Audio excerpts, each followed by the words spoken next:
ഈ ക്വസ്റ്റ്യൻ നോക്കാം. At some time of the day the length of the shadow of a tower is equal to the height. Then the sun's altitude at that time is. Question മനസ്സിലായോ? ഇത് വളരെ സിമ്പിളായുള്ള question ആണ്.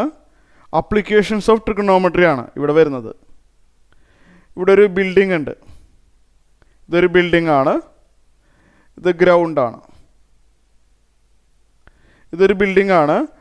ഇതിൻ്റെ shadow, ഇത് sun, മനസ്സിലായല്ലോ, സണ്ണാണ് വിചാരിക്കുക. സണ്ണാണ്. ഇപ്പോൾ ഇത് സണ്ണിൻ്റെ റേ ഇങ്ങനെ വരുമ്പോൾ ഇതിൻ്റെ ഷാഡോ വരുന്നത് അറിയാമല്ലോ. എങ്ങനെയാണ് ഷാഡോ വരുന്നതെന്നുള്ളത്. ഇത് ബിൽഡിംഗ് ആണ്. ഹൈറ്റ് എച്ച് ആണെന്ന് വിചാരിക്കുക. അതിൻ്റെ ഷാഡോ എവിടെ വരും? താഴെ വരും. ഈ കാണുന്നതാണ് ഷാഡോ. കാണുന്നുണ്ടല്ലോ, ക്ലിയർ ആവുന്നുണ്ടല്ലോ. ഈ കാണുന്ന സംഭവമാണ് ഷാഡോ ഓഫ് ദ ബിൽഡിംഗ്.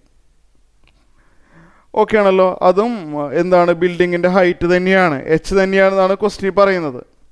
ഇത് ബിൽഡിങ്ങിൻ്റെ ഹൈറ്റ് എച്ച് ആണ്, ഷാഡോയുടെ ലെങ്ത്തും എച്ച് തന്നെയാണ് ക്വസ്റ്റ്യൻ പറയുന്നുണ്ട്. നമുക്ക് വേണ്ടത് ഈ ആംഗിൾ എന്താണെന്നാണ് question. What is this angle? Theta എന്ന് അസ്യൂം ചെയ്യുക. ആ തീറ്റ എന്താണെന്നാണ് അറിയേണ്ടത്. ഫിഗർ നോക്കിയിട്ട് ടാൻ തീറ്റ എന്താണെന്നൊന്ന് പറയാമോ? ടാൻ തീറ്റ എന്ന് പറഞ്ഞാൽ opposite side by adjacent side. തീറ്റയുടെ opposite side by adjacent side.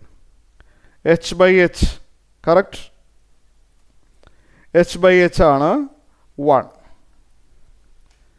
So theta equal to 45 degree. പഠിച്ചിട്ടില്ലേ? ടാൻ 45 ഡിഗ്രി 1 ആണ്.